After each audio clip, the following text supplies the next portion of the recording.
Last Pint Productions presents The New Way podcast. The New Way contains adult content, including material not sanctioned by the Chinese government, such as Winnie the Pooh, South Park, and Blowfish minus the Hootie. Listener discretion is advised.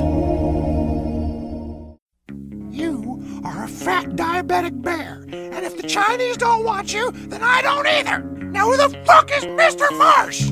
Oh, that's me. Who is this? I don't know you. Are you from Pixar? No, I'm from South Park.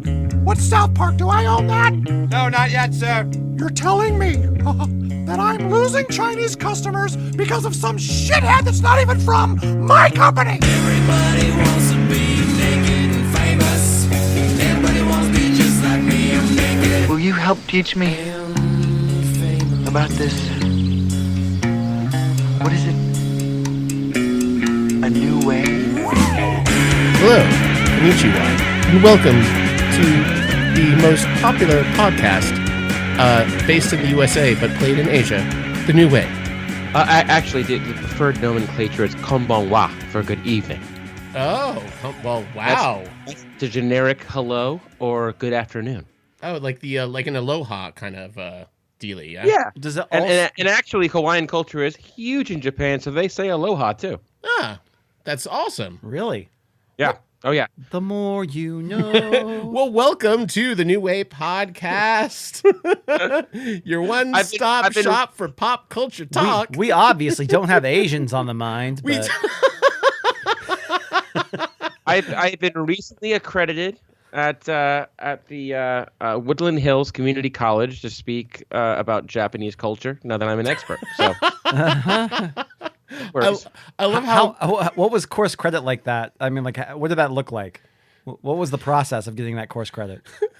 well, basically, I just showed them the pure uncut footage of the robot restaurant that I filmed with the GoPro in my head for an hour and a half, And they said And A plus. they were so impressed, like, oh, he gets it.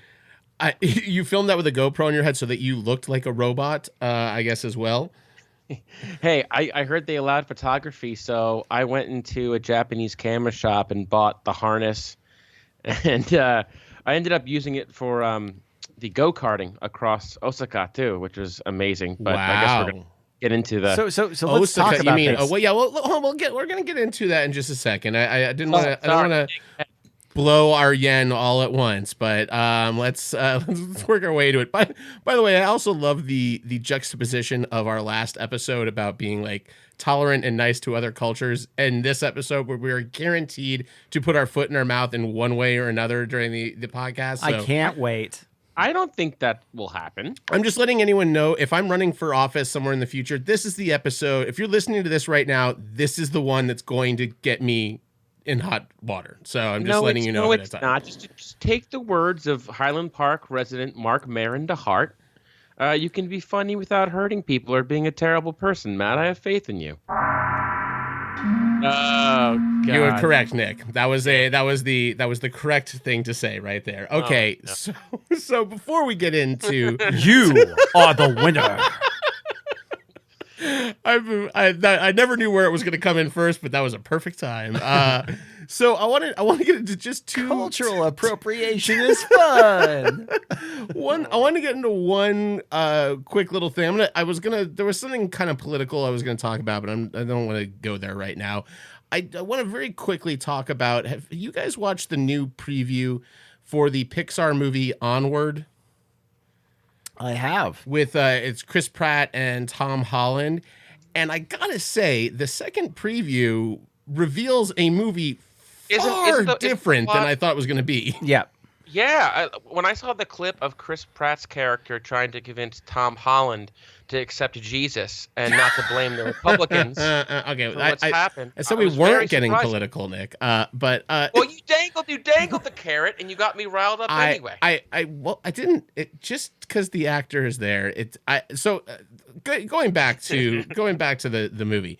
So the first preview was just it's these two brothers that are elves. They live in this world where like elves and wizards and all kinds of things live, but magic seems to be dying out. That was just the first preview. That's all you saw. Yeah. And then the second preview reveals that the real motivation of the story is that even though magic is starting to like disappear and it's being replaced by technology, they find this thing from their dad who's been deceased since they were very, very little children, and it's a spell to bring him back to life.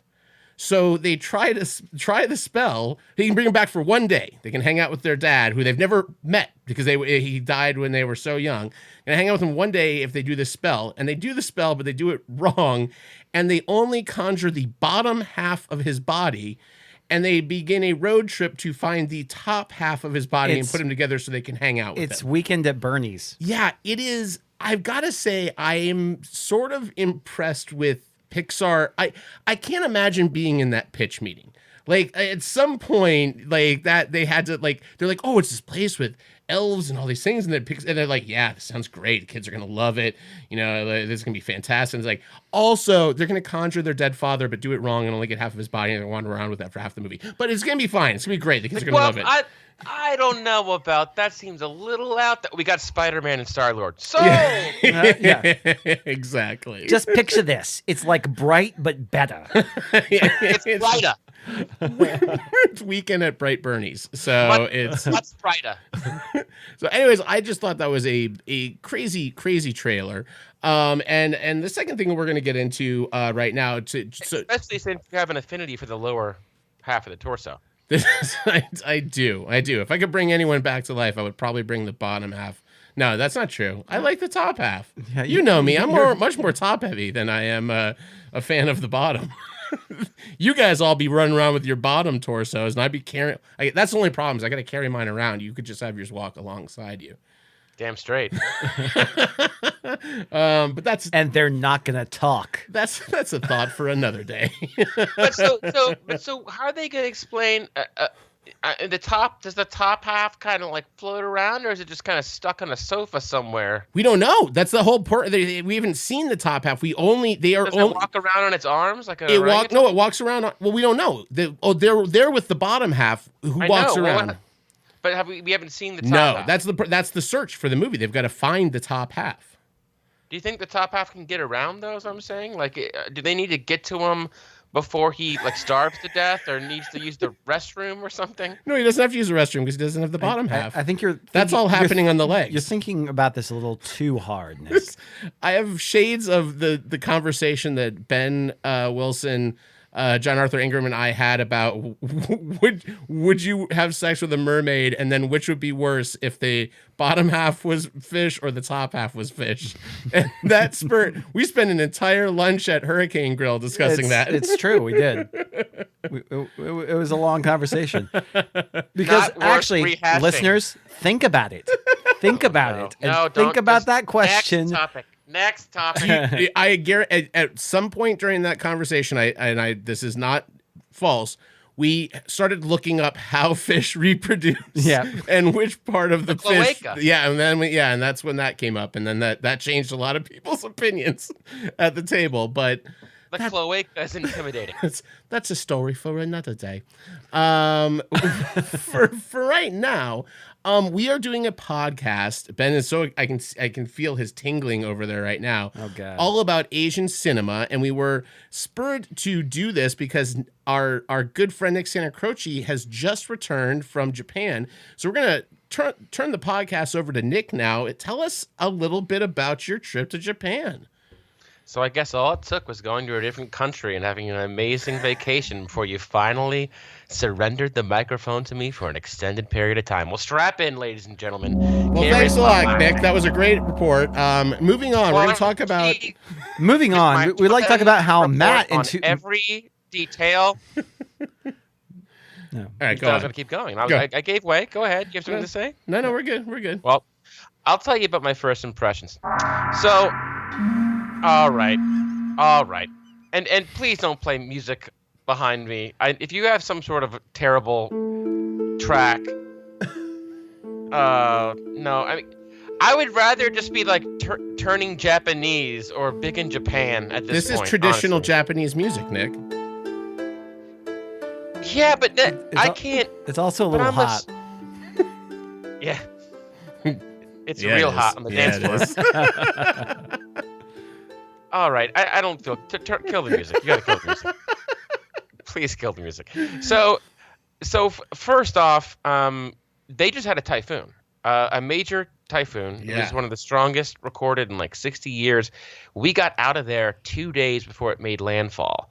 So I've been really worried, and there have been casualties, but for the most part, I think they're just dealing with some flooding. And you may have seen online, and this has to do with my first impression. You see this gigantic, on a huge scale, flooding throughout these residential areas and through the city, and the water is completely clear. Yeah. There's no trash. There's no debris, and it's true. Mike and I were walking around. My buddy Mike, who I went to film school with Ben, and on this trip with, and we noticed we couldn't find trash cans anywhere. You had to look for vending machines, and then the trash cans were kind of hidden behind them. Because it's really not good etiquette to like walk and eat and walk and drink because they don't want you to litter. They don't want tourists to litter.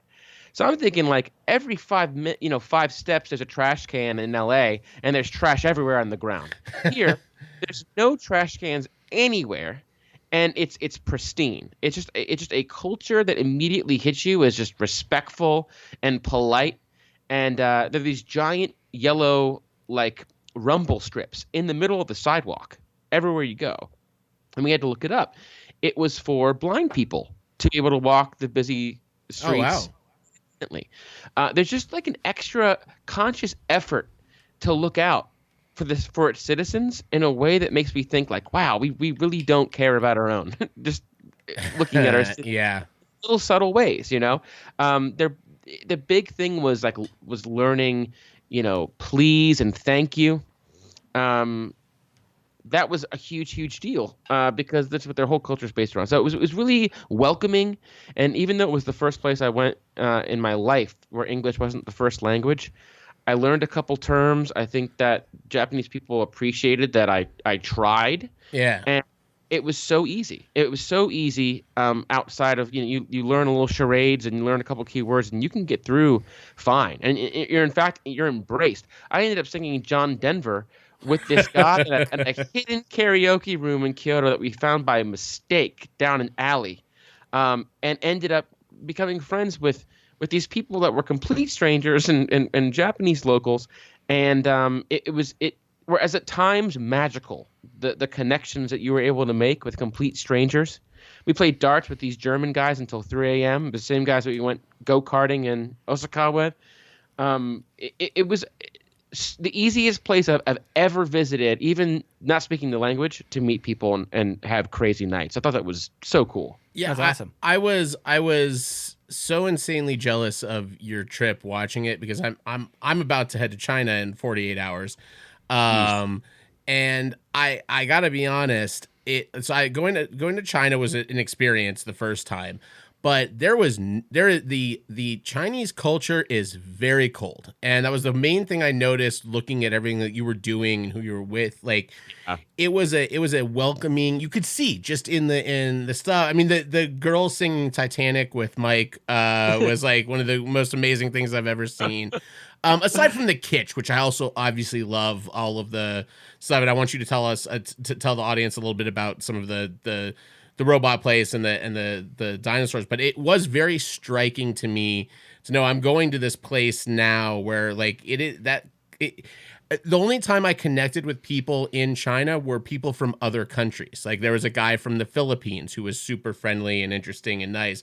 And there was a local there and some Danish guys and a French guy. Like there were people from other cultures but the Chinese culture, especially in certain areas of China, I don't want to say all of China, it's very insular and kind of like it's not a welcoming kind of situation, which is unfortunate. I wonder what could have eroded that over so many years.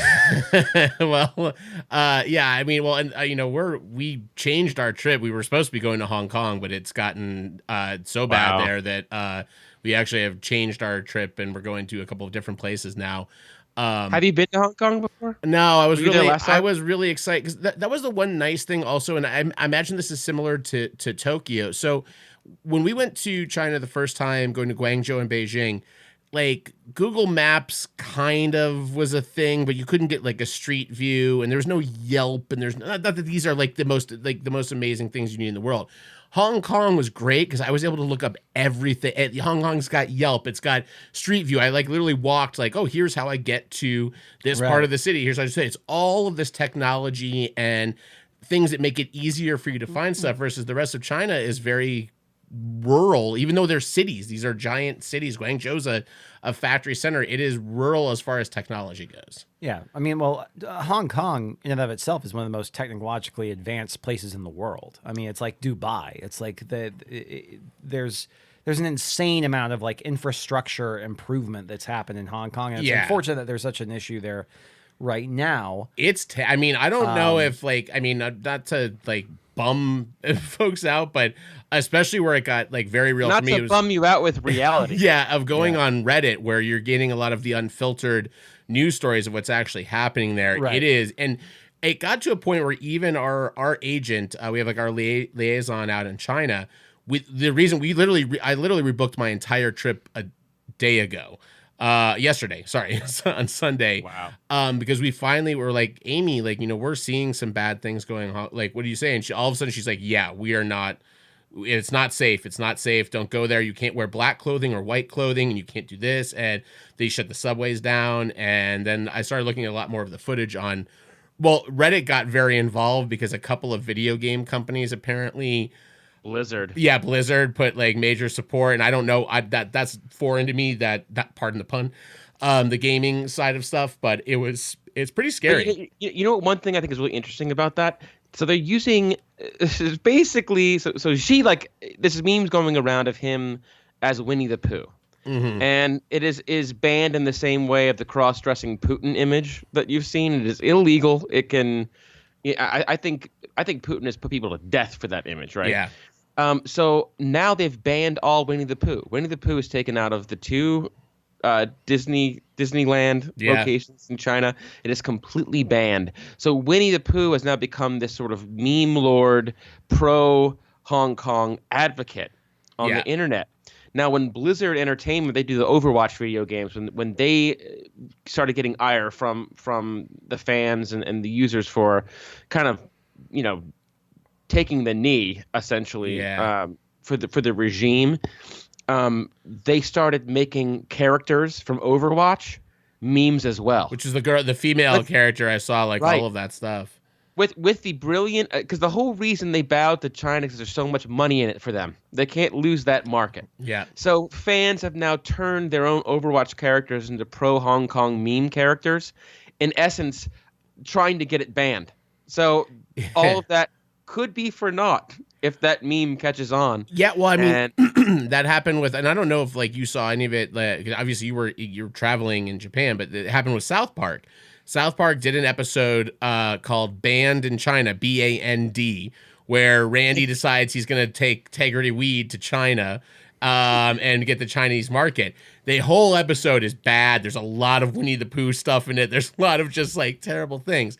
So literally within 24 hours of that episode airing, China had South Park scrubbed from the internet as far as their internal website. Like literally like forums, chat groups, any images, avatars, icons, everything was gone in 24 hours. And of course, like Trey and Matt had a statement, on the other side of it, just sort of deriding it and like being kind of funny about it. And then of course they go for it again in the second week in a row and hit it even harder. And like, well, no one's going to see it over there anyway, because we're banned. We're completely gone from it. But it is a very crazy situation. What's that? Yeah, it's pretty sad. And luckily we will see the South Park, and we need to. This needs to be visible. The one thing that I saw, it was a striking image outside of actually seeing Hong Kong residents in broken English singing the national anthem, waving American flags, wanting the democracy that we currently have. To put things into perspective, there was also a still that I saw that says, "Pay attention to us now, or become Hong Kong." And that was kind of a chilling image. Yeah, it is. I mean, and I was looking, part of it was like, most of the stuff is happening on the weekends. It's not happening in the areas. And I started to get like more and more of the prevalent kind of touristy areas, because that's part of where the protesters now are being smart, is yes, go to the places that are heavily traveled and that are tourist spots. You know, there's a big fair coming in. Get to those spots and do it. Send that message, which is exactly what's happening to us. We're canceling hotels, we're canceling flights, we're canceling whatever. We're going to lose our money on hotels because they don't care. Like, they're going to collect because they know that they're going into very like restrictive times as far as what the money is going to be made on there. But it is very, very scary. But I mean, it's hopeful for the people in general that maybe there's something they can do with this. But it is a very bad situation that's going on over there. If you're not familiar with it, I suggest kind of digging a little bit deeper into it. It's a lot going on there. I don't want to like completely bring everyone down on that side of things. But it is worth a Google. It really is true history in the making right now. And you, Nick, I'm not. Reddit's like not my first place to go, but I've been on Reddit for the last probably 2 weeks on all the Hong Kong stuff, just basically going through everything on there. Reddit's my first place to go for almost anything, pretty much. Well, and in fact, I heavily relied on it for suggestions for Japan. No, and I think that's part of what is really good about it. And it is what's also scary with China. Just to kind of talk very briefly a little bit more about this. So when we went out there a year and a half ago, we were asking Amy about the new president, who who's now it's becoming clearer that this is not a good situation. But back a year and a half ago, most of the residents first name Big, last name Brother. Yeah. The majority of Chinese a year and a half ago, and stop me if this sounds familiar, didn't really care or think about who was their president. And they're like, they voted him in for an extended term they haven't had since the time of dynasties. They did this a year and a half ago, and it was basically just like we were asking our liaison, what do you think about him? Oh, it's fine. I don't know. I don't read much about this. I don't look at this. And that's what was kind of jarring, as we realized she is completely insulated. So you think about America, where we do have areas of news that are focused on certain things. We have the freedom of, I can watch Fox News or I can watch MSNBC or CNN. But here's the thing. What they've done in a place like China and what they've done in lots of other countries in the past is that they deprioritize news. Yeah. So it's basically like, why would you want to worry about that? Yes. Push this to the background. Push this to the background. Don't you want to know about this?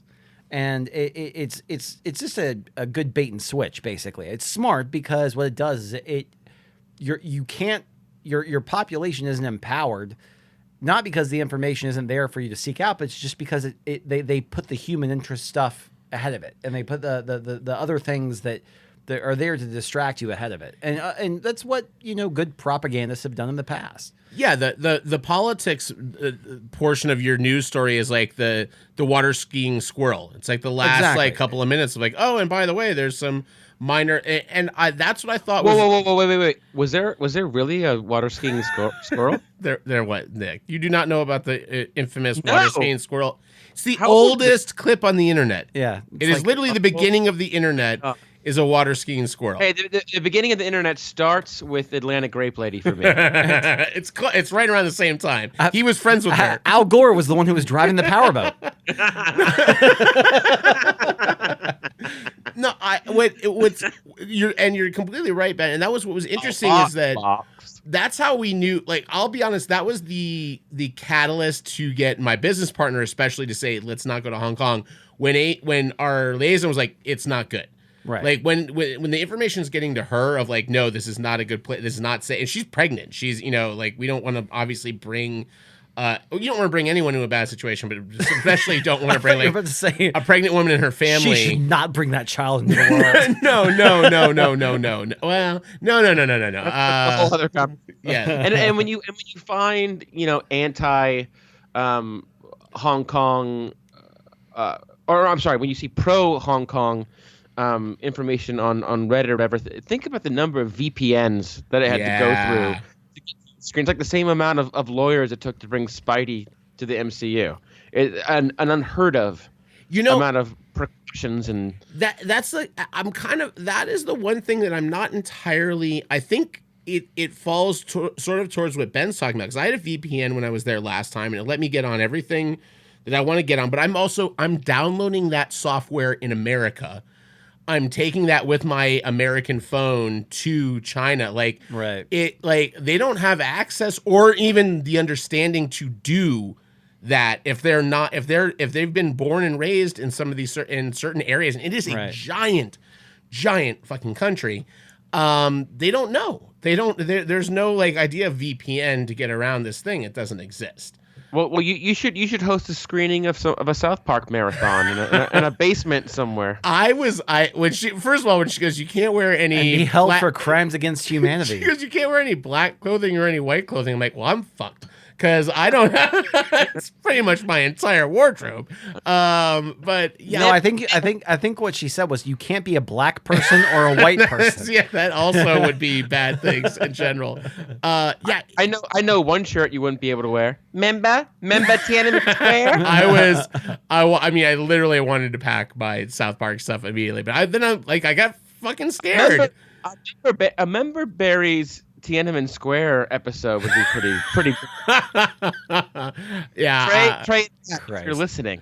I played it a little bit safer with my shirt selection on this trip and tried to go with some like happy American things. Like I have a Hakuna Matata shirt because you know what that means? No worries. So maybe that will help save me. Unless they're friends with that no-bit Winnie the Pooh. They're allies. They're allies of Pooh. I just like the idea that Matt has also chosen allies of Pooh. I like the idea that Matt has chosen these supposedly innocuous shirts. Like, for all we know, that he has one like some sort of like vintage or some sort of weird T-shirt that just sets somebody off, and all of a sudden he gets arrested. I legit thought all of my shit is Star like, Wars, Pac-Man. My stuff's all Disney shit. Yeah, they're like, I didn't know Pac-Man was based on your Prime Minister. I'm sorry. Pac-Man. A Pokemon? No. No. Accent. But I'll tell you what. I did bring my Ghost T-shirt. I did not wear it. Oh. I thought about it, and I'm like, I remember I was like on the bullet train Googling, is occult imagery offensive? Like, literally, that's in my history now. All right, so let's go back. I want to hear more about the Japan trip a little bit here. You interview me, otherwise there'll be no structure. Okay, so what was the most bizarre thing you saw there? The most that caught you off guard? Well, I mean, the robot restaurant is the easy answer to that. It's just like this crazy tiny little room. First, you walk into this. You gotta buy tickets. You walk into this waiting room that's completely mirrored and crazy lights everywhere. And this Daft Punk looking robot man comes by and takes photos. Then he takes a seat at the keyboard, starts playing John Lennon. Is joined by 3 other Daft Punk looking robots with a full band. Now these are humans dressed as robots or actual robots? Humans playing live instruments, which is pretty much right up my alley. It's like Japanese band. And then they usher you down like 3 flights of stairs into this basement that is all ornately decorated. It's just crazy. It's just like Japanese pop culture just threw up all over the walls. Every square inch is covered. You get down to the very basement, and then you find your seats that you have to just climb up. There's no space. It is more cramped than like those old school football stadiums with the seat where you just climb in. It almost felt like that. And it's this tiny. Your voice actually just became like a robot. I think they've taken you over, Nick. Wait a minute. How do we know you're actually Nick and not one of the robots dressed in Nick's skin? Does not compute request. Tell us something only Nick would know. I have an Emma Watson pillowcase. Okay, it must be him. Go on. Matt. Got it for me. And still the best / most depressing present I've ever been gifted. So you get to the basement, and it is crammed down there. The walls are filled with video screens, and you look at the stage, and you think, how are they going to fit anybody down there, much less what I've come to expect. Sure enough, it's about an hour and a half with a couple of intermissions of giant floats with people banging on drums and in costumes. There was a storyline about how sort of a Terminator-esque future where the robots take over and the only things that can fight them are these elementals, which are basically just kung fu pandas.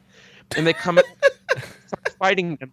And there's like fake artillery. And I had this GoPro in my head the whole time. So you'll see the video soon enough.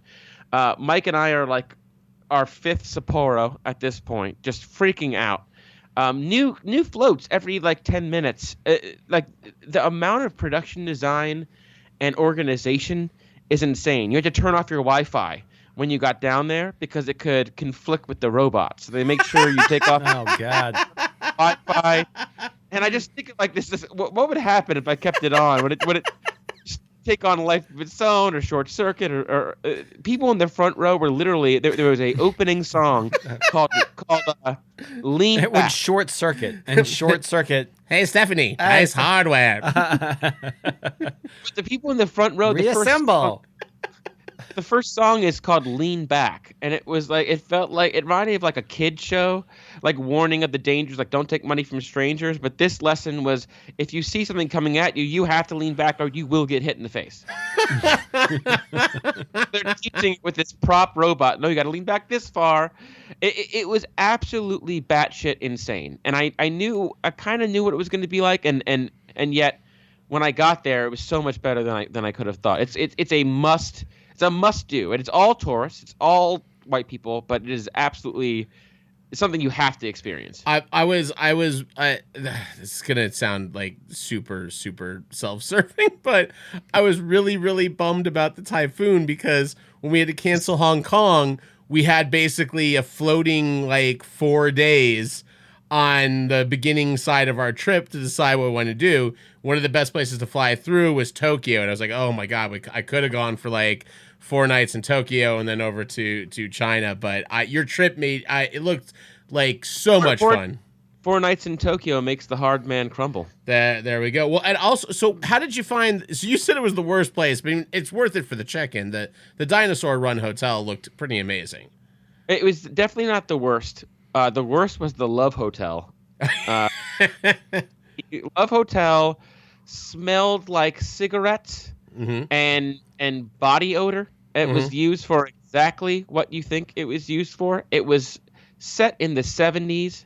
I love it already. And it was bright pink and disgusting. So my my goal was to get kind of plastered that night playing darts with those German guys, and then just kind of fall into bed and wake up the next morning, because then we took a bullet train, which is an experience in and of itself, to Kyoto. And we got in the wrong bullet train, too, by the way. Oh, no. It was the only aggressive confrontation I had with anybody the entire trip. This guy comes up to us and did not speak English. And he's ushering us, like, get up. So we got up, we're grabbing our bags, and we're freaking out. We look at our ticket, and he goes, wrong ticket. And we go, oh shit. And he looks so flustered. He's like looking around. He's very worked up. And we feel so bad. Like it was a completely honest mistake. But we are on the fastest train. We paid less money to be on a slower train.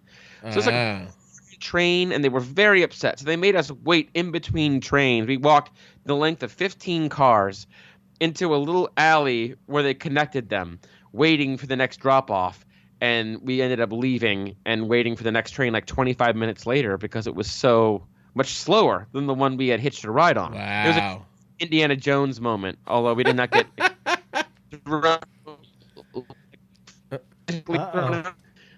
only aggressive confrontation.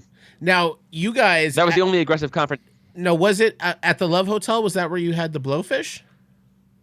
No. Oh, no. Did you eat the blowfish? I ate the blowfish. How was it? Yeah, it was later on. That was the first thing I asked Nick about, because I was just like, that's like a bucket list item for me. Absolutely. I want to have it prepared correctly and eat it. I was surprised to hear that from you, Ben. I guess not surprised after hearing it, but I did it because Mike really wanted to do it, and then I started Googling it and getting upset. There are 50 deaths a year from eating blowfish that is prepared incorrectly, and normally that's by amateur chefs because you have to study for 3 years, I think, before you're able to prepare it. And so I'm thinking, I don't think it's a real delicacy. It's probably like a touristy thing or whatever, but it really is. It really is a really respected delicacy because it takes so long to train just to prepare it. And it was really good. It was very chewy. It had more of a like squid consistency, but cut very thin. Sashimi style is what I ordered. And I ate the whole thing, and 3 hours later didn't get dizzy or go numb in the mouth. So I think I'm out of the woods. So you think? WebMD. What happens if I get poisoned by fugu? I'm kind of with Ben that and you know how much of a pussy I am. That's something I would want to like if I'm gonna go there and do it. I would research the fuck out of wherever I was getting it and find a place that's like. Only had one death. Nobody has ever died eating it here. Just one. We went with the Mike Morani method of choosing things, which is what has the biggest fake blowfish on the above the door of the we picked the biggest, craziest fake blowfish, and it worked. So if you're obviously you say the robot place number one, but. Your takeaway from what's your overall just takeaway from Japan, and what's the one thing other than the robot place you would say to try to soak in or absorb while you're in Japan? Really, just walking around the different cities. We had 10 days, so we made it to a lot of the main cities in Tokyo, and they are all a little different. And they all have their strengths, just like any big city. Akihabara was sort of the anime district and toys, and they have these giant buildings and maid cafes where you go in and have to order by putting your paws up and meowing, and these cute women I don't like that. I don't like that at all. Outfits come by and give you sundaes. No, I don't like that. Akihabara is all tech and shopping and toys. Harajuku, you might have heard the hit Gwen Stefani song, Harajuku Girls, which is into Jesus.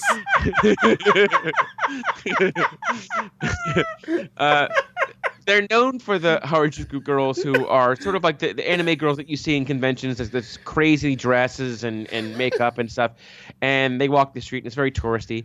Shibuya is the famous crossing that you see, sort of the Times Square equivalent, and that was really crazy. We were eating these like giant fluffy Japanese pancakes about 3 stories up, right over the crossing, filming time lapses and shit. And we saw this one clearly American woman, bright blonde hair, bright orange dress, and she crossed the street about 37 times until she got the right selfie. And you see that a lot. People stop on the street with the selfie stick, and we did it too. But what kind of became, and we went to Kyoto and Osaka as well, but Shinjuku really was our headquarters. It's where we stayed about half the time, which is also the red light district, and has a very apparently strong Yakuza presence.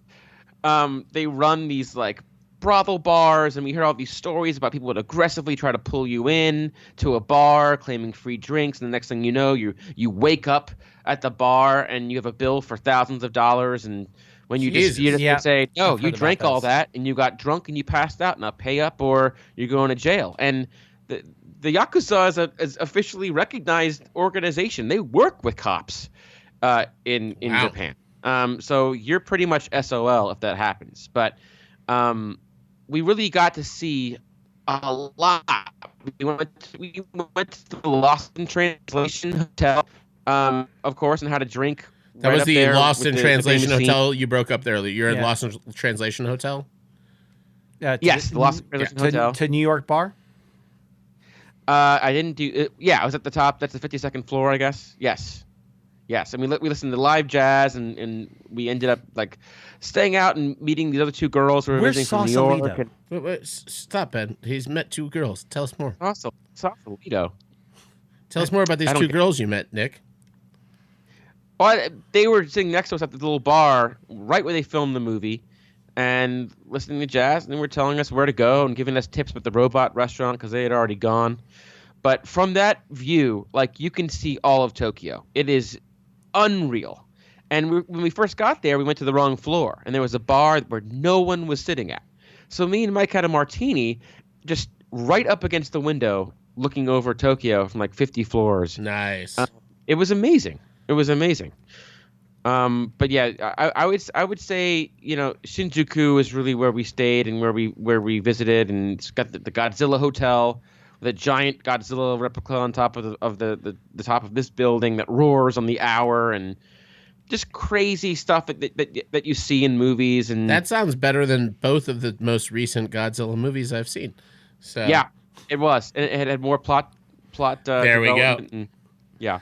Well, thank you so much, Nick, for that report.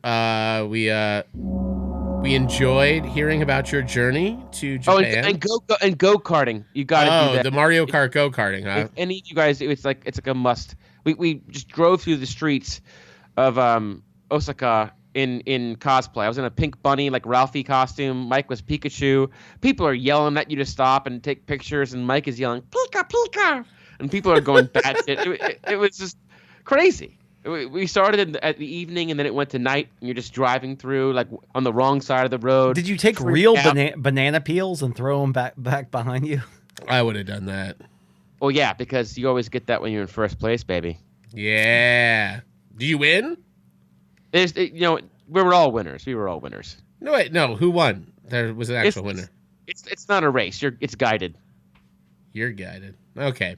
All right. Well, that's disappointing. You made that sound like when you're in first place. No, there was no places. There were no places. In Mario Kart, when you're in first place, you get all the shitty items. And you also get the fucking bomb from the person who's in last place. Well, we were mainly just giving you an item you might actually. The only item you could actually. Well, okay, you could have two items: a turtle shell, which would be very disturbing, or a banana peel, which would be a little bit more accessible.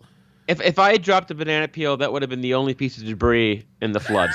Yeah, you would have been right. You would have been destroyed. Godzilla would have come and attacked you on there. But thank you, Nick, our Japanese correspondent. And then there was the time. Just kidding. Nope, sorry, Nick. The gong has spoken. Your time is up. But we thank you so much for that glimpse into the Japanese culture. And I highly recommend it. It's such a kind, inviting place. It's going to lead us into a topic that we're going to let Ben talk about for his by himself for 30 minutes to even out the podcast. But we wanted to. Hey, I'm here. Give the people what they want. What the fuck was that sound? No, I didn't even know you were over there. Ben's been sleeping for 30 minutes. So I would be interested in my trip, but I guess not, because I watched him. No, I was very interested. I was listening to you guys talk. You guys, we have somebody who has been to China and is about to go back for a few weeks, and we had somebody who just went to Japan for the first time. This is very true. interesting. I have had Japanese exchange students stay with me in 3 different occasions, and it is interesting because how many of them came back pregnant? God. Well, they were all men. Oh, well, okay. Well, that maybe not going to happen in that way, but so only 2.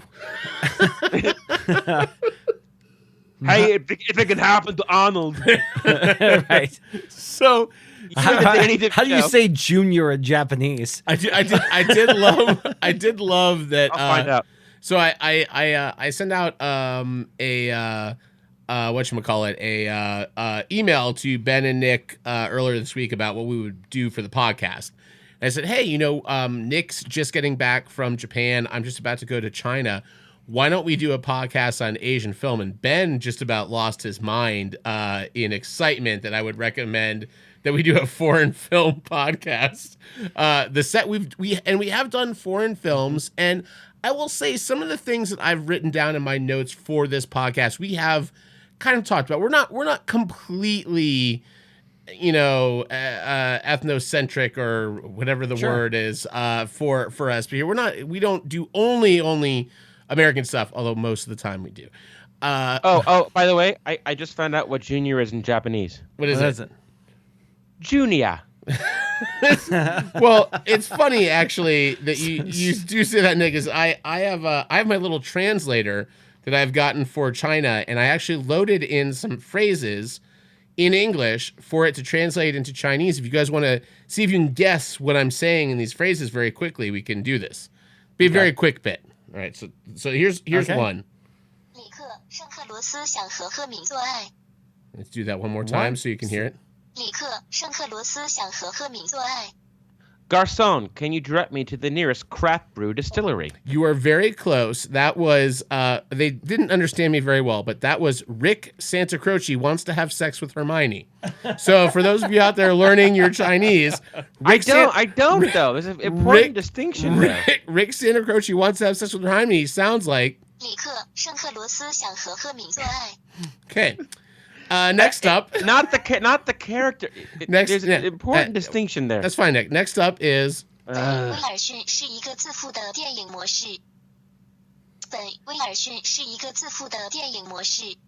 is was supposed to be Ben Wilson is a pretentious film nerd, but she misheard nerd and heard mode. So this is Ben Wilson is a pretentious film mode.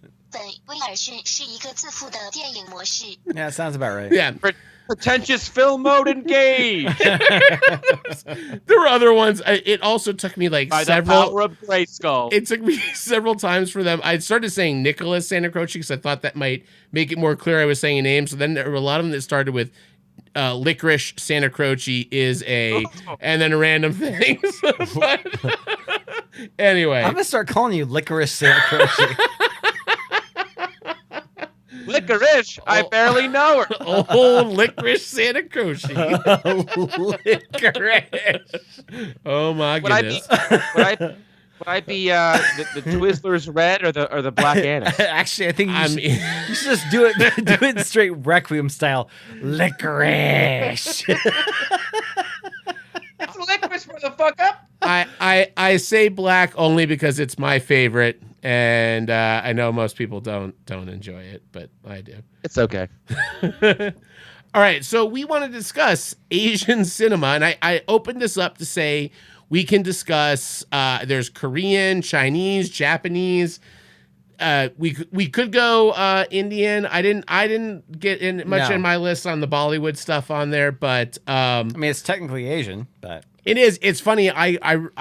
I think of that a lot because one of the very few times I've actually engaged in a talk back online was many years ago about Lost, the TV series Lost.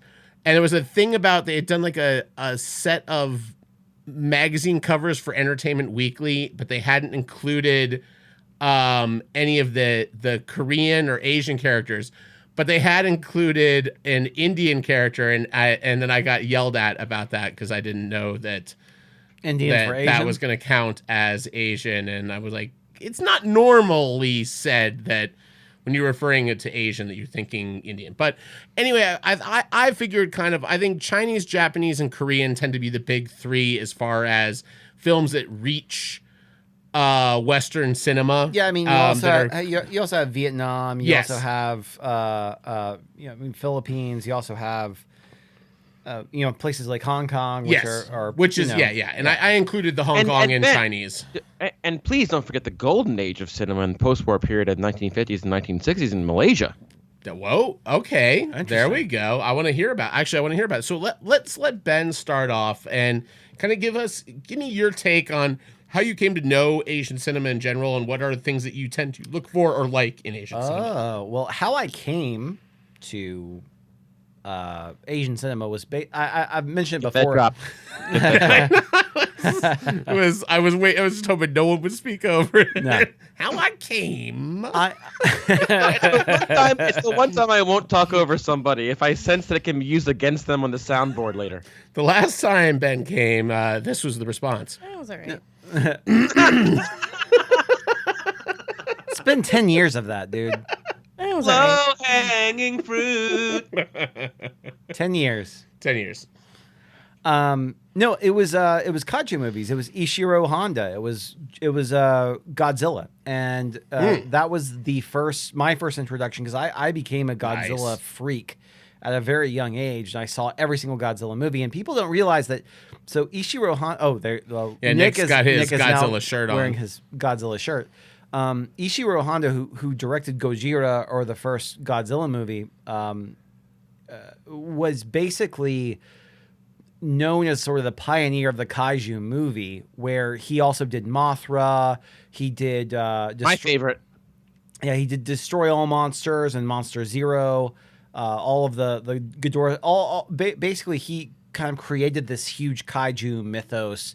And I saw all those movies as a kid, and I loved them. I was obsessed with these giant monster movies, and really they were all great because they had this big social undercurrent. It started out as kind of an environmental thing where it was like talking about how people shouldn't be, screwing with the environment. Yeah. And it became one of those things where Good thing we listened. well, every single movie tends to have some sort of underlying social issue, whether it comes to inclusiveness with minorities. I mean, there's all sorts of stuff that goes across the spectrum. But So Ben, would you say that like the kaiju is sort of like the American zombie? It's prevalent in each society and made a bunch of different movies, but they tend to come up at a time of social unrest or heights in current events, right? Well, I think that I understand the point that you're making right there. I think that the zombie movie has always been made to sort of undermine, whereas I feel like the kaiju movie is right out there in front. It's basically there's no question this is what it's about. It's like, if it wasn't for all this nuclear testing, then blah blah blah. I mean that it's pretty. It's pretty out, just right there in front for you. Where I feel like zombie movies have been more subversive with their messaging. Right, but like even Dawn of the Dead is more subversive than most. Yeah, but kaiju like movies. America has the zombie, and Japan had the kaiju, and they were Sure. creatures that came in, but there was always. You can write it off as a monster movie, or you can take into effect when it came out, why it came out, and what they're trying to say. Well, They're usually like social warnings. But then again, I mean, so think about the origination of the kaiju. If you asked, apparently, Ishiro back in the day, they would have said that the kind of inception of that came from King Kong. The King Kong was this kind of man versus nature sort of thing. They came back, and so much so that King Kong was a feature in I think 4 of his movies. I mean, there was Godzilla versus King Kong. There was, and King Kong was also. Well, and I think the biggest difference also is that zombies tend to be used to draw attention to our social interactions with one another, versus the Japanese Godzilla movies tend to be more about basically just the overpower. You ignore nature, and nature will come and destroy you. Yeah, and it's you versus nature, not you versus yourself with an outside outlier. But so nothing alike, nothing at all alike. All right, thank you guys, I appreciate that. Sorry for talking. Sorry, we've spoken. Well, but what about you guys? I mean, because I loved those movies as a kid. But did you guys watch a bunch of Asian movies?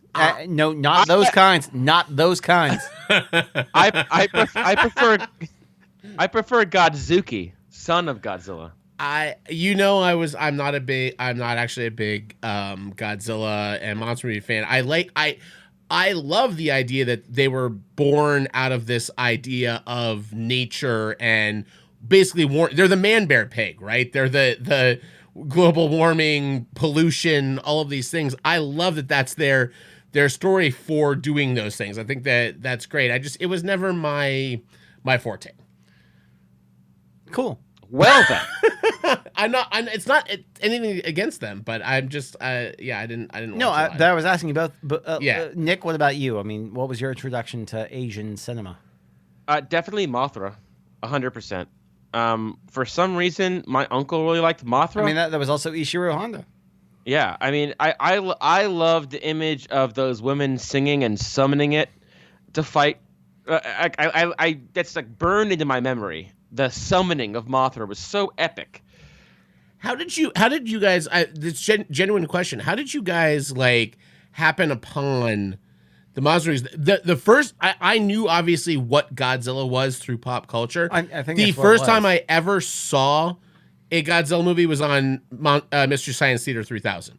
Like I had never actually seen a movie before Mystery Science Theater No, 3000. so I think I knew what Godzilla was in pop culture, so I sought it out. I went and I immediately wanted to watch everything. And I watched one, and I was just like, it's a giant monster destroying a city. Like, why would I not want to watch all of this? So I did. So Ben, so there was Rodan sort of like the Godzilla's evil twin character? No, well, I mean, in Destroy All Monsters, I think it's Rodan, Mothra. I mean, it's the same plot as the new movie. I mean, they all team up against King Ghidorah, the three-headed monster. Oh, that's the three-headed monster, Ghidorah. Yeah, Ghidorah, King Ghidorah. I'll do you one better. Why is Ghidorah? Okay. All right. So keep us on track here just a little bit. Ghidorah? I hardly knew her. So there you go. So it's funny. I was, and this will kind of take us in different directions. So I want to make sure I don't skip anything that you want to kind of go over, Ben. But as far as my actual introduction to Asian cinema, other than seeing American movies with largely Asian characters or different point, like Karate Kid was probably my actual seeing someone from an Asian culture and learning a little bit about it and like kind of that. I thought Matt was about to be like, so I recently saw Crazy Rich Asians. No, and it just introduced me to a new culture. So no, that's Paul. And now, that's Paul. Paul was like, that's the worst movie I've ever seen. So sadly, ever. But at least he's woke. So this is going to make me sound even worse because sadly the truth is not entirely off in that timeline-wise, but my main introduction to Asian cinema was through one of my good friends who may be listening to this, Helgi, got me really into the Korean movement in the early 2000s. And it was well, there is Takeshi Miike with Audition, and then but the main one that's Japanese. But the main ones I got into were Chan Wook Park's movies with Sympathy for Mr. Vengeance, Old Boy, Joint Security Area, Lady Vengeance. That completely opened up. I gobbled up everything I possibly could. I watched probably more Asian cinema in 2000 to 2010. Who did The Host? I don't see, and that's the thing. I didn't catch on to many of the super Korean. horror stuff. No, I didn't. I know it's Korean, but I didn't catch on to. That wasn't horror. It was oh, was it like that? It was a monster movie. Well, that's what I'm saying. Like I didn't Chan Wook Park stuff was not monster movies. They were very dark, right? Angry, twisty movies. They're almost very Shyamalan, just but much darker as far as like the twist reveals at the end of them. And prettier. Yeah. Oh, and, I mean, gorgeous. And I've watched. I mean, he's grown. You know, he directed Stoker, which was a U.S. film. I love that movie. Which is it's a great movie. Also, just like a crazy cast. Nicole Kidman and Matthew Good. Alden Ehrenreich before Saoirse Ronan. Yeah, no, not Saoirse Ronan. Mia Wasikowska. Oh yeah, that's right. Yeah. I get them confused. I always 100% get them confused. Yeah. And a cameo by Harmony Korine, which is hysterical to me. Oh god. But I really those movies, like I couldn't get enough of them, and I watched a ton of that stuff, and that was like my major influence to get into any kind of that cinema was through the Korean side of it. What about now, Nick? Have you watched any of the stuff kind of in the later years? What's stuff that you're kind of into on the Asian film side? The genre that I think is the most unique is Japanese horror. And it was kind of exploded on the scene with the Ringu, yeah. And it was remade, and I think that sparked some interest. But their idea of horror is so it instills that when you talk about horror films and what is horror and what's the difference between that and a thriller, it instills to me more horror than American because it feels less comfortable to me. It's really out there. Do you know Houseu? No. It is. God, you have got to look up the trailer as soon as we're done this podcast. It's from 1977. It was a Japanese horror comedy film in 1977. And it's Japanese horror comedy. You broke up a little. Japanese Japanese horror comedy. Yeah, Japanese horror comedy in 1977, Wow. and it's all amateur actors. And the film is about a schoolgirl traveling with her 6 classmates to her ailing aunt's country home, where they are devoured by the house, one by one. And it's sort of like Forbidden Zone meets Suspiria. Is the best way to put it. You've probably seen the logo on T-shirts from hipsters, which is like a demonic cat. And if you've seen that, that is I'm house. sorry, I'm going to disqualify that because all cats are demonic, so I don't really know how to tell across. True that. Yeah. Fair enough. But just like the idea of horror, and then recently Death Note. I got into, I'm not a huge anime guy, but when it gets me, it really gets me. Yeah. Cowboy Bebop, I really love. I really liked Trigun, but the Death Note series, I was really hoping for more. They made a live action Netflix film that widely misses the mark.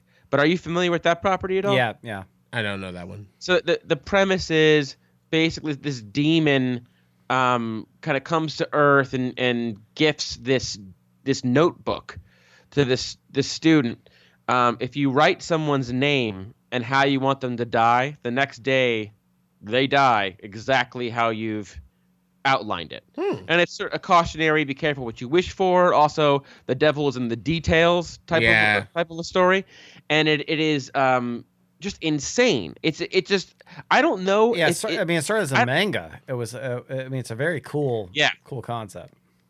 Yeah, and I don't know if it's really just because something is not lost in translation; it's actually added in translation. I don't know if I love it so much just because I'm not culturally aware or desensitized to certain themes or not, but it just seems to me more outside the box, more creative, and just more engaging from a horror standpoint a lot of times. Which is cool. I totally actually agree with that, because I think that Japanese horror pretty much led to a huge paradigm shift in American horror, which happened in the 2000s. When was the first time you saw a Kurosawa film? If you wouldn't mind me asking. Oh God, probably college. College, right? Probably college. Was it Ron, or was it Yojimbo, or what was it? Do you remember? What was it? I don't think I remember what it was. Seven Samurai? No, it was Seven Samurai. That was it. Matt, have you ever watched a Kurosawa film? I have. I had Seven Samurai. I mean, once I learned that Lucas was following a lot of Seven Samurai with the Star Wars stuff, I tracked it down. Kurosawa was very late for me, because again, I didn't go to film school. In college, Ben was like Kurosawa, making mad films. I did not. I was also hot like wasabi when I bust rhymes. No, I didn't get into a lot and he did it doggy style with the lights on. Yeah, remember, a lot of my awakening in films was after college. It really I started for me, DVD commentary tracks came out when I was a junior in college, and that was my film school. Sure. I listened to every commentary track I could get my hands on for any good movie that I watched. I'm I want to know what this process is like. So I was very late to a lot of stuff. Well, so when I was in high school, obviously there were all these references to Kurosawa, so I went back and I watched a lot of the early Kurosawa films. All the way pretty much to Ron, actually, which I think was 1980. And so obviously it's Captain Ron for our American audiences out there. Yes. Okay. Yes. Ron, starring Kurt Russell. But it is really interesting because it is seminal in a sense where it definitely influenced all Asian cinema that came after it. Those samurai films, especially Rashomon, which I think is probably his best film, which is I think his fifth or sixth film. It came out in 1950. It is just insanely good. Even besides Seven Samurai, Throne of Blood is an insanely good movie. Yojimbo pretty much does like it kind of sort of predated what the American Western would come to be in the late 60s. I think it predated Sam Peckinpah, basically doing kind of which is a huge. There's not enough talked about how a lot of that Asian cinema completely influenced what was going on with westerns, which traditional fans of westerns would never want to acknowledge. No, but that it absolutely does inclusion. because it's the silent stoic character that sits there and kind of plays themselves and is smarter than all these other characters, and then the stranger in town. Yeah, the stranger in town. I mean, that's what Yojimbo is. I mean, Yeah. Yojimbo is the stranger in town story. And even though the Western predates those movies, the way that Westerns changed into the darker days, like I said, like the Peckinpah, like the Wild Bunch, things along those lines, I feel like it owes a lot to some of the ultra violence of those movies. But the thing that I thought the first movie that came to me when you first mentioned like Asian cinema, and Nick, you might remember this or not remember this. Do you remember the movie Time and Tide from Hong Kong? Yes, I remember the title. So it was Hark Sui that directed that movie, but I remember us watching that freshman year. Yeah, it was a film school thing, probably. Yeah, it was right? a film school thing. Yeah. But it was before we were actually deep into film school stuff. But Do you want me to give you the recap? oh yeah. So basically, it starts off in the countryside Nope. with a young. All right, it's deep in the right. heart of the city. A young woman. Sorry, Ben has spoken, Nick. You have, all right. yeah, you're done. Well, you got the first part right. It's deep in the heart of the city. Hot child in the city. I love that you had one of two ways to go at the start of it. It starts in the country or the city, and you went wrong. Oh, by the way, when you said Throne of Blood, I was wondering that would be a good metal band. Real quick, is Throne of Blood a real metal band? Go. Votes. Yes. It has to be. Yeah, it's a real. It's a metal band in Greece. It's a epic black. Doesn't Vigo the Destroyer talk about sitting on a throne of blood? Yeah, Yes, right? Yes. absolutely. All right, thank you. It's a reference. It's a reference. It's like, I know this band. There's a weird foreign For dude talking about some it. reason, that band that's over on the other side of the world in Greece, I have to think that they're talking about Ghostbusters 2 and not Kurosawa. Maybe. I would never have put. Either way, they have. No, Either way, they have excellent Is taste. Vigo! God damn it, Matt. I'm a film geek. I would never have put it together other than the first. As soon as you said throne of blood, all I could think of was like, you sit on a throne of blood. But anyways, as good as I just really remember watching Time and Tide and just being like, holy shit. It took the John Woo Hong Kong action thriller or even What year is this movie? 2000. Yeah, 2000. Okay. 2001. But it was basically like if you took Guy Ritchie and you threw him into a John Woo movie. It was a hyper stylized kung fu action Hong Kong movie that basically involved like this guy who was a former hitman, and it's just like a bunch of cross paths basically. But I still remember watching that movie and watching the cinematography. They had one of the cinematographers attached to a bungee cord, and he ran and jumped out of a window after a actor ran and jumped out of that window, and it was like one of the most revolutionary shots that they've ever done. They do that now. Yeah. There's a famous. They It's do that never- in Civil It War. was never done before. That's amazing. That's like the main shot they have of chasing Right. after the Winter Soldier in Right. Civil War outside, and it's a guy jumping behind him on a he's cord. jumping behind him on a cord. That's Yeah. amazing. Yeah, it was the first time it was ever done. I still remember watching that, and I was like, how the fuck did they do that? And then after we watched the movie, we watched the making of, and they show it's just the dude jumping out of the window after him with a fucking camera. And I was like, holy shit, they can do that? I think you guys both brought up very interesting things of how much we discount what. So I'm sure Asian cinema takes things from the U.S. as well, but there's a lot that that we are. You okay? Yeah. There's a lot that obviously that the U.S. films take from it, and that's part of the things I liked about the Korean movies were that they were these very dark, like the twists and the dark things in them were stuff that you just didn't want to admit to or think about.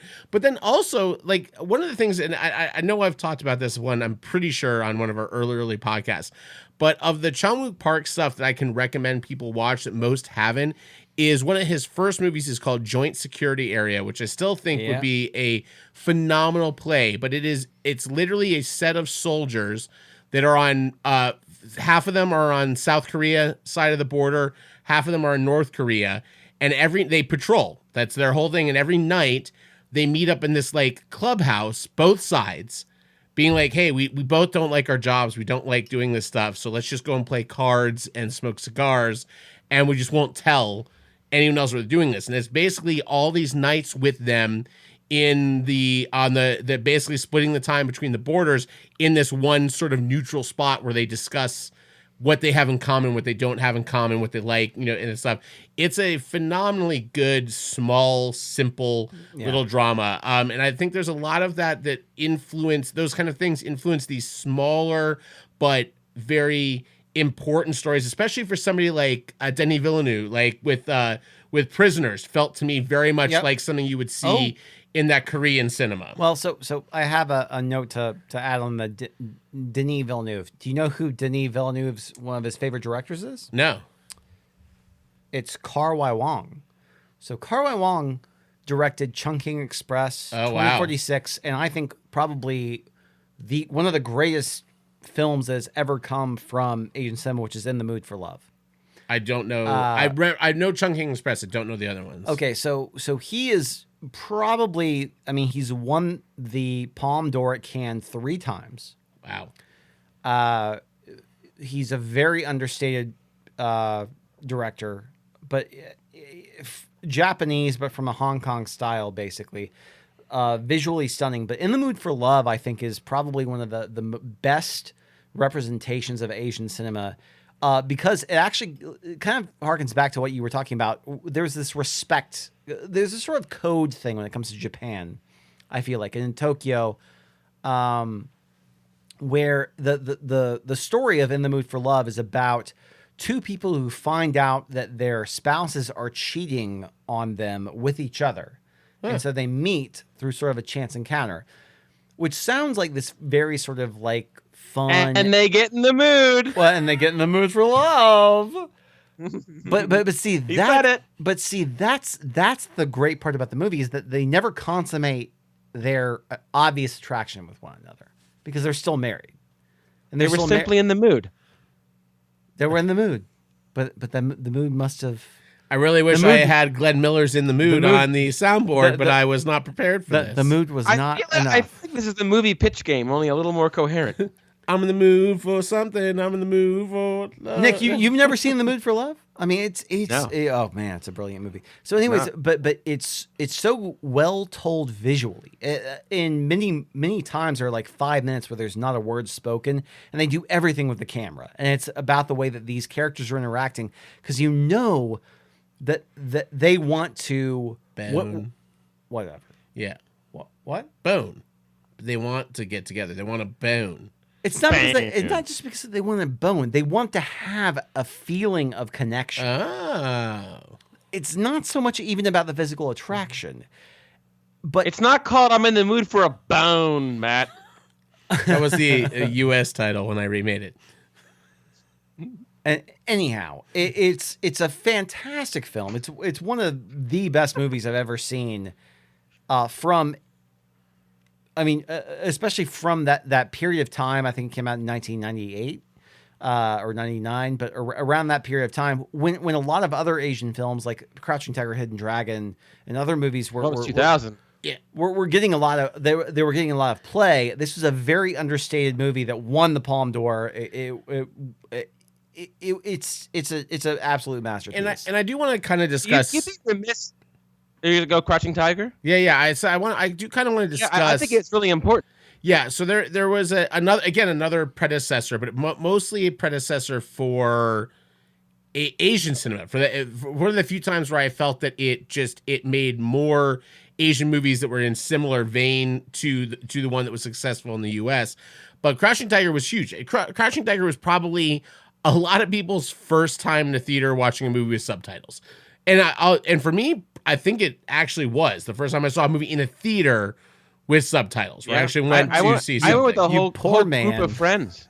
I was an old man at that time, but yeah, I went with Casey and our roommates at the time, Dan and Howard. We went and saw that, and it spawned a lot of movies. You got Hero, you've got House of Flying Daggers, all to varying degrees of.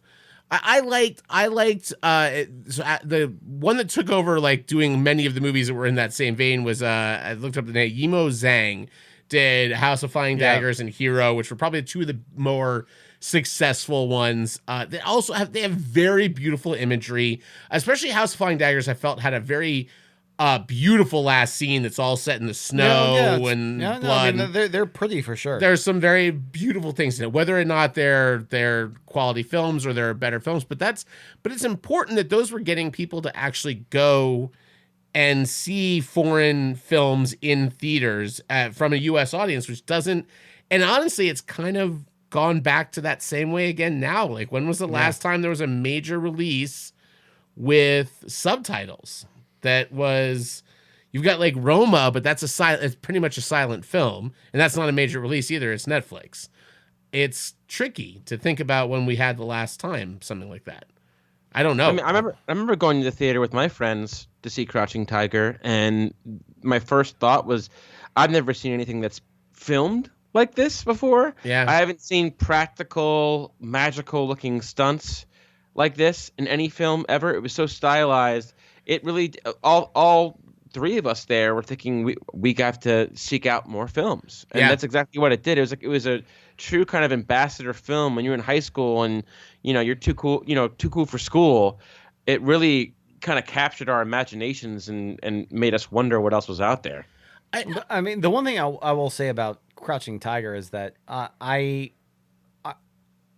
completely agree with you on every single point there.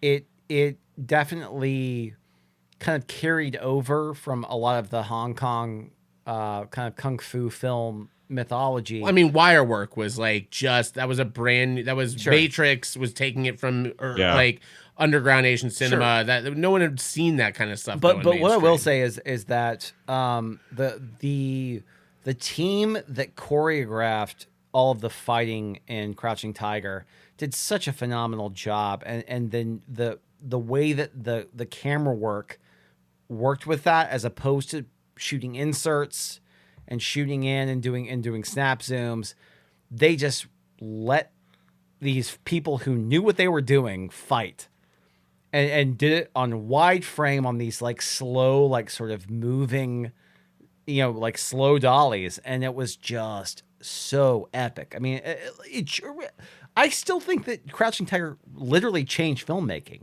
Yeah, like as much as The Matrix did in around that same time, because it was just like, no, we're not going to just cut to these things and to try and make everything visceral. We're going to put the camera back and let them do it. Well, and even watching how it would float up with them as they're doing these like jumps onto these tree branches and all this stuff. It was crazy. But I mean, all it was involving the choreography to a point where you're going to trust your actors and your performers and your stunt performers to do it in a way where it's going to look competent. And that was, I think that's a big thing. I think that's what led to things like, I mean, nowadays, like John Wick, where it's like, where the stunt and the choreography, where it's dancing, it's dancing with guns or swords or whatever. And that's why I really love those quarter crew, quarter digital guys that do the VFX guys react to. And now they've started they bring a stunt guy in now and do stunt guys react to. And I love the one guy that is that's doing reactions to Marvel movies. And they start talking about Chris Evans. He goes, "Oh, Evans was great," because Evans studied dance. He was a theater kid. He knows dance. So as soon as we got into all of the he goes, it's not fight moves anymore. It's choreography. It's choreography, so yeah. he's like, he just gets in there and he goes, literally Evans could hear like an 18-step deal. I call it steps, whatever, 18 move stunt. And he'd be like, tell it to me once. And they'd be like, you do this, this, this. And he's like, all right, got it. And we just go right into it. And like, I think that's kind of amazing to see fights go that way, especially if they're shot. Yeah. I think there was a backlash against what we were seeing in the early 2000s once you got to like 2010 and you get the terrible, as much as I love Chris Nolan, but the shitty Chris Nolan and Paul Greengrass, fucking, I can't tell what the hell is going on. And it's all just chaos. And no good. I liked, we forgot a lot of lessons that time. MTV Cam. Yeah, not my favorite. One of the things we have not talked about, I want to make sure that we do mention, is Hayao Miyazaki, which is animation, but I think Miyazaki is very important to talk about for Asian cinema. Well, I was gonna say that's one of my biggest things I regret about my trip is I had to have booked a ticket to the Miyazaki Museum like 3 months in advance. It was all Studio Ghibli, and we hadn't even firmed up our plans when we should have gotten that ticket. I think I may have told this story before. When Ben and I were editing our second films, I was particularly stressed out, and it like wasn't coming to me. So to this day, the only film I've ever seen in the theater by myself in my entire life was Spirited Away, and that was a pretty magical experience, especially when you don't have anybody there with you. I was frustrated, and for 2 hours I was a kid again, and that feeling again, it's like very familiar in a lot of ways because it has classic fairy tale structure, but so uniquely Miyazaki. Yeah, and Studio Ghibli, it was like nothing I'd ever seen before. It's still one of my favorite movies ever. And you hadn't seen like Princess Mononoke going up to that, right? I had not seen any Miyazaki up to that point. Yeah, and I think I don't know what my first was. I think my first might have been Howl's. I think maybe the first time that got on my radar and watched Howl's Moving Castle. But it is beautiful. The animation it's artwork. There's no other way to describe it other than you're watching an hour and a half of just artistry, and it's typically a simple story, but strong emotions and strong visuals, and they're wonderful. They're just absolutely wonderful movies to watch. Well, so before delightful, and there are tons of. I like to get. I mean, I feel like anime could be its own topic for me, but because there are movies that I love, like The Winds of Hanamise and Akira, and all of these other fantastic movies, but. One of the things I want to touch on was when we got into the comedy side of Asian cinema, which is especially Stephen Chow. Yeah, for me, which is I still remember watching Shaolin Soccer in my senior year of high school, and actually it was right before I went to college. I think that I saw Shaolin Soccer, and I was blown because I was just like, I've never seen anything like this before. Where it played on the stereotypes of all these kind of like Asian movie typecast characters. I mean, what Stephen Chow did is he was essentially the Mel Brooks of. It's almost beyond that. No, he was like the Mel Brooks of a Hong Kong of kung fu films. As it basically more like to me, I look at like Edgar Wright and I feel like Stephen Chow. Like for those of you who don't know.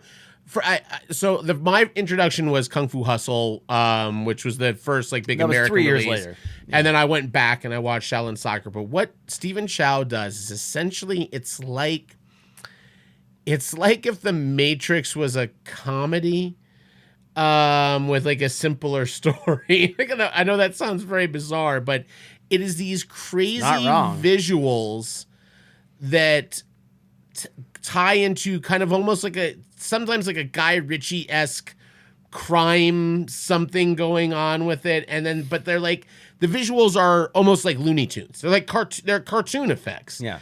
But they're done amazingly well and super slapsticky. more slapsticky than like a Mel Brooks, but like they- Three Stooges almost. But they play on all of the typecasts Yeah. of the like origin, Hong Kong and sometimes Chinese and sometimes Japanese, like kung fu films. Basically, they try and they ape all of these kind of set norms, and that's what I love about those movies is that it basically takes like it could be, for example, I know we've mentioned plenty of times before Steve Odenkirk's Kung Pao. Kung Pao Enter the Fist.